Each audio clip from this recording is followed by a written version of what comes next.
Hello दोस्तों, नमस्कार। SM किसी चैनल में मैं आप सब का दिल से बहुत बहुत स्वागत करता हूँ। यस दोस्तों, ये आज के दिन का आखिरी वीडियो है एंड संडे का यूजुअली आखिरी वीडियो हमारा यही होता है कि कल जब बाजार ये नॉर्मल 2 दिन की जो छुट्टी रहती है सैटरडे संडे, इसके बीच में भी काफ़ी अपडेट आते हैं कुछ कंपनीज़ के। फ्राइडे के दिन की अगर बात कर ले तभी भी बहुत सारे अपडेट देखने को मिले थे। मार्केट बंद होने के बाद अपडेट देखने को मिले थे। कुछ कंपनी ने लिटरली फ्राइडे के दिन एकदम धूम मचाई थी, कुछ कंपनी की हालत ही ख़राब हुई थी। सो सारी चीज़ें इसी एक वीडियो में मैं कवर करूँगा। तो कल जब बाजार खुलेगा सो आपके पास ऑलरेडी इन्फॉर्मेशन होगी कि कौन कौन सी कंपनी के ऊपर मार्केट का ज़्यादा फोकस रह सकता है।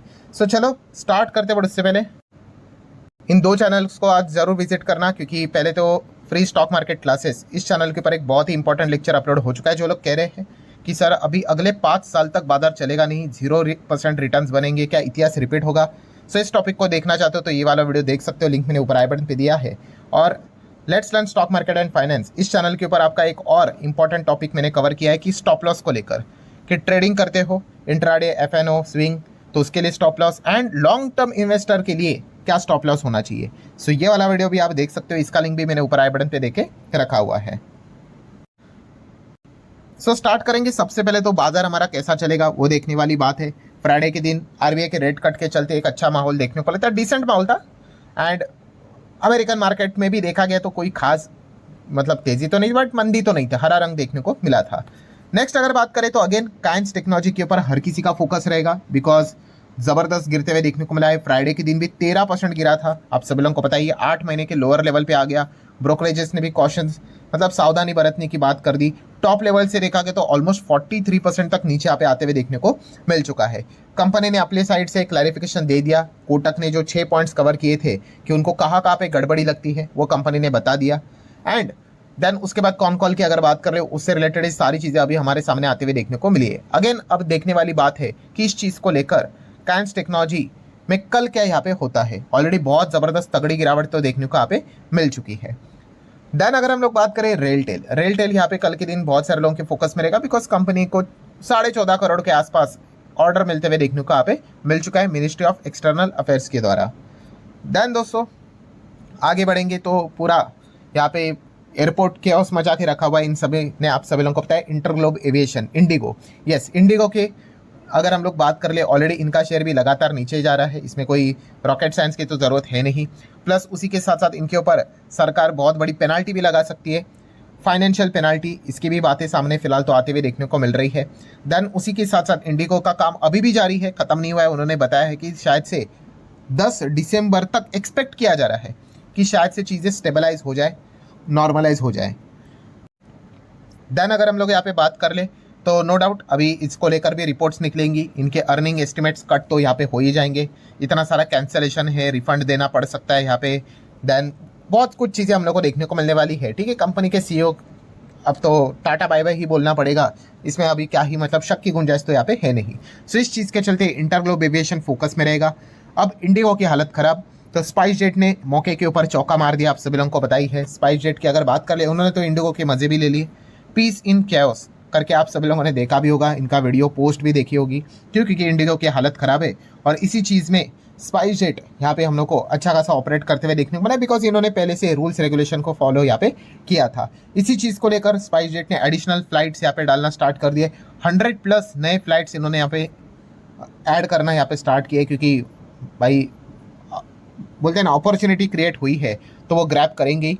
एंड उसमें अगर देखा गया दोस्तों, यस स्पाइस जेट को एक फ़ायदा मिल रहा था कि वो अनाप शनाप चार्जेस लगा रहे थे, बट अभी इनकी ये मौज रुकते हुए देखने को मिल रही है, बिकॉज सरकार ने दोस्तों इंटरफेयर कर लिया। सरकार ने यहाँ पे जो डोमेस्टिक टिकट के जो फ्लाइट्स के जो प्राइजेस है उसके ऊपर कैप लगा दिया है। ठीक है, कैप लगा दिया मतलब अब मनमानी जैसे टिकट यहाँ पे चार्ज नहीं की जाएगी। कुछ 50,000, कोई 1 लाख, कुछ भी 1.5 लाख की टिकट्स यहाँ पे बेची जा रही। अब नहीं, अब सरकार ने बता दिया है कि 500 किलोमीटर का रहेगा फ्लाइट रेंज की अगर बात कर ले, रूट की बात करें तो 7,500, देन 500 के ऊपर रहेगा, बट 1000 के नीचे तो 12,000, 1000 से 1,500 की बात करें तो 15,000, एंड अबाउ 1500 किलोमीटर 18,000 तक का ही चार्ज यहाँ पे वो अब ले सकते हैं। ठीक है, सो ये एक चीज़ हमारे सामने आते हुए देखने को मिली है। देन रेलवे वालों को इस चीज़ का थोड़ा बहुत फ़ायदा यहाँ पे ज़रूर होगा। रेलवे ने एक्स्ट्रा 75 स्पेशल गाड़ियाँ यहाँ पे छोड़ी है। रीज़न एक ही है भाई, इंडिगो का जो फ्लाइट का डिस्टर्बेंस हुआ है उसी चीज़ के चलते लोग आज भी एयरपोर्ट पे इंतज़ार कर रहे हैं। ठीक है। एंड देन अगर बात करें इस चीज़ के चलते IRCTC से आप थोड़ा बहुत स्टडी कर सकते हो। GMR एयरपोर्ट की बात करें, इनकी भी थोड़ी बहुत यहाँ पे इस चीज़ के चलते बैंड बज गई, ठीक है, क्योंकि अल्टीमेटली देखा गया एयरलाइन के चलते ही तो इनका सबका बिजनेस हम लोग को होते हुए देखने को मिल जाता है। देन अगर बात करें रशिया इंडिया की अगर बात करें, तो जो डील से रिलेटेड बातें यहाँ पे हुई थी, खास करके फर्टिलाइजर कंपनियाँ फोकस में यहाँ पे रहेगी, ठीक है, तो इनको आप जरूर नोट करके चल सकते हो। देन हम सभी लोगों ने देखा था एंजल वन जीरोधा ग्रो के बीच में थोड़ा सा कुछ टेक्निकल इश्यूज यहाँ पे हुआ था, बट अभी देखा गया तो सारी चीज़ें नॉर्मलाइज होते हुए देखने को मिल चुके हैं। तो एंजल वन ग्रो वैसे भी आप चाहो तो बाय डिफॉल्ट रडार के ऊपर रख सकते हैं, जीरोधा तो लिस्टेड स्पेस में है नहीं। HCC की बात करें तो आपको याद होगा एकदम 23% तक नीचे जाते हुए देखने को मिला था, बट जैसे मैंने आपको बताया कि वो एक्स राइट इशू के चलते नीचे आए, बट यस हकीकत ये है कि उसके बावजूद भी वो 8% और ज़्यादा नीचे हम लोग को क्रैकडाउन होते हुए देखने को यहाँ पे मिला था। तो HCC में क्या रिएक्शन रहेगा कल के दिन देखना एक इंटरेस्टिंग पार्ट यहाँ पे होने वाला है। देन टाटा मोटर की बात करें, आपको पता ही है JLR को लेकर इतना बड़ा इशू हम लोग को देखने को मिला था। एंड देन रिपोर्ट के जरिए अभी अपडेट्स यहाँ पे सामने निकल कर आए कि JLR के जो डिज़ाइन चीफ है उनको एक्चुअल में मतलब बोलते हैं ना रिजाइन नहीं, उनको निकाला यहाँ पे गया है, उनको बोला कि भाई आप जाओ करके, क्योंकि जो JLR से रिलेटेड जो नई चीज़ एक एक्सपेरिमेंट यहाँ पे ट्राई किया था वो तो एकदम मिजरेबली फेल होते हुए देखने को मिला था। तो इस चीज़ के चलते टाटा मोटर, अभी टाटा मोटर JLR की बात करते तो TMPVL को स्टडी करना पड़ेगा, क्योंकि आपको पता ही है टाटा मोटर का कमर्शियल व्हीकल का बिजनेस अलग एंड पैसेंजर व्हीकल का बिजनेस अलग अलग कर दिया, जो कि एक बहुत ही अच्छी बात है। देन ITC होटल फोकस में रहेगा, क्योंकि आपको पता ही है कि लगभग 3,856 करोड़ की ब्लॉक डील देखने को मिली थी। किसने माल बेचा था? बैट, ठीक है। सो 2% के आसपास का स्टेक उन्होंने बेचा था, और इनके पास काफ़ी ज़्यादा स्टेक ITC होटल्स का भी हम लोग को देखने को यहाँ पे मिल रहा है। ITC में भी ये काफ़ी बड़े स्टेक होल्ड करते हुए देखने को यहाँ पे मिल जाते हैं। देन यूनिलीवर की बात करें HUL, तो ये फोकस में रहेगा, इसमें भी गिरावट देखने को मिली थी बिकॉज ऑफ और स्पिन ऑफ के चलते क्वालिटी वॉल्स आइसक्रीम का बिजनेस अलग यहाँ पे करके रखा था, इसी चीज़ को लेकर HUL का शेयर गिरा था। वो एक एडजस्टमेंट रहता है, वो गिरावट वैसी नहीं होती। अभी हम लोगों ने टाटा मोटर का भी तो सेम सिनेरियो देखा कि टाटा मोटर का जो बिजनेस था उसमें से वो चीज़ें अलग कर दी गई एंड बाकी का बिजनेस अलग करके रखा हुआ है, जो बाद में लिस्ट होते हुए देखने को यहाँ पे मिला था, और अकॉर्डिंगली उतने शेयर्स देखने को मिले थे। देन इटरनल की बात कर ले, मतलब जोमैटो, आप सभी लोगों को पता है अभी ये इनकी पेरेंट कंपनी है। एंड स्विगी की बात कर ली, दोनों रडार के ऊपर रहेंगे। इसके पीछे का रीज़न क्या है? Yes, Instamart and Blinkit. So ये ऐसा क्यों? क्योंकि आप सभी लोगों को पता ही है राघव चड्डा, आम आदमी पार्टी के राघव चड्डा, आप सभी लोगों को पता है, उन्होंने डिमांड किया है बॉस कि 10 मिनट डिलीवरी सर्विस का जो भी चीज़ चलता है उसको बैन ही कर दो, क्योंकि इतनी हालत इनकी ख़राब हो रही है, लगातार यहाँ पे भागना पड़ता है। बहुत सारे लोगों ने अभी जब मैंने इससे रिलेटेड वीडियो भी बनाया था, अपडेट दिया था, तो कमेंट सेक्शन में काफ़ी लोगों ने कहा था कि हाँ ये बैन मतलब चाहे तो टाइम बड़ा कर दो, ऐसा कोई हार्ड एंड फास्ट रूल नहीं होना चाहिए कि भाई 10 मिनट में ही पहुंचना है करके, क्योंकि ऑब्वियसली उनको इंसेंटिव रहेंगे इस चीज़ के चलते। एंड हम लोगों ने बहुत बार देखा है कि इस टारगेट को कंप्लीट करने के लिए सिग्नल्स भी तोड़े जाते हैं, रैश ड्राइविंग करनी पड़ती है। सो अल्टीमेटली इस चीज़ की डिमांड यहाँ पे हम लोग को सदन में होती हुई देखने को मिली है। अब लेट्स सी इस चीज़ को यहाँ पे एक्सेप्ट किया जाता है कि नहीं। बैन मुश्किल है, ऐसा डायरेक्टली बंद कर देना। हाँ ये ज़रूर हम कह सकते हैं 10 मिनट से रिलेटेड जो चीज़ें चल रही है उसमें हम लोगों को शायद से ये पॉइंट हटते हुए देखने को मिल सकता है। 10 मिनट नहीं भाई, आधे घंटे तक आराम से आप ला सकते हो, कोई दिक्कत की बात नहीं। यही एक सोल्यूशन हम लोग को फिलहाल तो देखने को मिल रहा है। लेट्स सी इसको लेकर क्या आउटकम निकल कर आता है। ओला की अगर हम लोग बात करें, ऑल टाइम लो पे चलते हुए देखने को मिल रहा है, ठीक है। इसको सुधारने की कोशिश तो चल रही है। सबसे पहले तो आपको पता ही है इनका जो सर्विस से रिलेटेड काफ़ी ज़्यादा चीज़ें पेंडिंग पड़ी हुई है, तो वर्क फोर्स ये बढ़ाते हुए देखने को यहाँ पे मिल रहे हैं। 1000 लोगों की नियुक्ति भी हम लोग को होती हुई देखने को यहाँ पे मिल चुकी है। सो कम बैक करने की कोशिश तो यहाँ पे कर रहे हैं। नेक्स्ट अगर बात करें, इंटरेस्ट रेट कट यहाँ पे RBI ने कर दिया फ्राइडे के दिन। एंड इसी चीज़ को लेकर दोस्तों फिलहाल हम देख सकते हैं bank of Baroda and bank of India ये पहले बैंक बन गए। इन्होंने यहाँ पे हम कह सकते हैं रेपो लिंक लोन जो रेट्स थे वो उन्होंने स्लैश यहाँ पे कर दिया है। अगेन कह रहा हूँ दोस्तों, रेपो लिंक लोन रेट्स की हम बात कर रहे हैं। सो धीमे धीमे करके ये सारी चीज़ें हम लोग को नॉर्मलाइज होते हुए देखने को मिलेगी, रेट्स नीचे आते हुए देखने को मिलेंगे। जैसे कि आप देख सकते हो बैंक ऑफ इंडिया की बात करें 8.35 से उन्होंने 8.10 कर दिया इमीडिएटली। एंड उसी के साथ साथ अगर हम लोग BOB की बात करें, बैंक ऑफ बड़ौदा की बात करें, 8.15 से 7.90 का जो रेपो से रिलेटेड लिंक रेट है वो उन्होंने इमीडिएटली कट यहाँ पे किया है।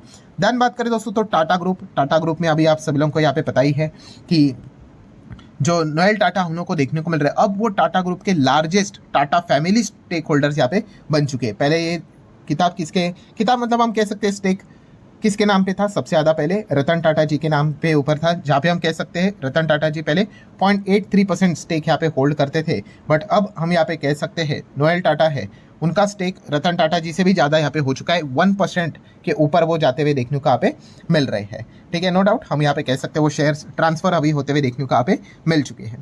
देन रिलायंस पावर की अगर हम लोग यहाँ पे बात करें, सो दिक्कतें इनकी बड़ी यहाँ पे होती ही जा रही है। फेक गारंटी स्कैम के अंदर फाइनली ईडी ने chargesheet against the Reliance power file यहाँ पे मतलब कर ली है।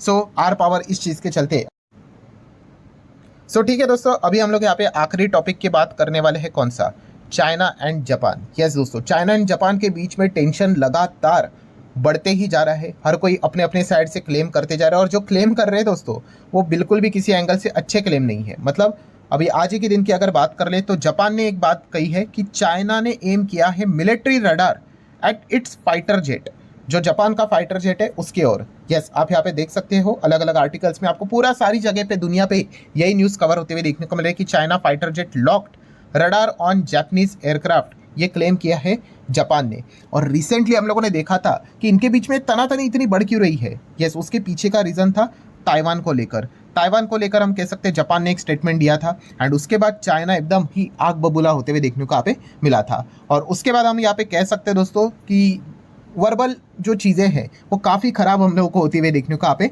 मिल रही थी। हर कोई एक दूसरे को धमकी देते हुए देखने को मिल रहा था। हालांकि चाइना की बात कर ले तो चाइना ने भी जापान को यहाँ पे वार्निंग दी है कि कुछ भी अपने उल्टे फुल्टे क्लेम यहाँ पे मत करना, एंड अगर बहुत ही ज़्यादा अगर कुछ यहाँ पे हो जाता है तो वो यहाँ पे हम कह सकते हैं मिलिट्री एक्शन भी इनके खिलाफ यहाँ पे ले सकते हैं। चाइना तो आप सभी लोगों को यहाँ पे पता ही है कि किस प्रकार की भाषा का हमेशा इस्तेमाल यहाँ पे करता रहता है। सो फिलहाल तो हम यहाँ पे कह सकते हैं दोस्तों कि जापान एंड चाइना के बीच में जो तनातनी है वो लगातार डे बाय डे हम लोग को और ज़्यादा एस्केलेट होते हुए देखने को यहाँ पे मिल रही है। अब बस ये देखने वाली बात है कि इनकी जो सारी चीज़ें हैं वो सिर्फ बोलने तक ही सीमित रहती है, या फिर कुछ मतलब बोलते ना एक बार सामने वाले ने कोई एक्शन ले लिया, एक्शन लेना मतलब क्या, कुछ अगर मिसाइल विसाइल फायर कर दी यहाँ पे तो फिर मतलब वो उन्होंने किया फिर ये भी करेंगे, एंड फिर वो चीज़ें बढ़ती ही जाती है। ठीक है, रशिया यूक्रेन आप देख ही रहे हो कहाँ से स्टार्ट हुआ था अभी भी ख़त्म नहीं हो रहा है। सो ये एक चिंता का पॉइंट भी हम लोग ज़रूर यहाँ पे कह सकते हैं कि इसके ऊपर भी आप लोगों ने क्या करना है, फोकस बना के यहाँ पे रखना है। सो ठीक है दोस्तों, जितने इंपॉर्टेंट पॉइंट्स है सारे यहाँ पे कवर कर लिए हैं। ठीक है, वीडियो खत्म हो चुका है, एंड जो वीडियो के लिंक्स यहाँ पे मैंने दिए हैं, मतलब कौन सा वाला, जो दो चैनल्स जो थे आज के दिन जो 2 वीडियोस अपलोड हो चुके हैं, यस, इनको अगर आप चाहो तो अभी यहाँ पे स्टडी कर सकते हो। इनके लिंक आपको यहाँ पे देखने को मिल रहे होंगे। सो चलो दोस्तों, मिलते हैं कल, तब तक के लिए बाय बाय।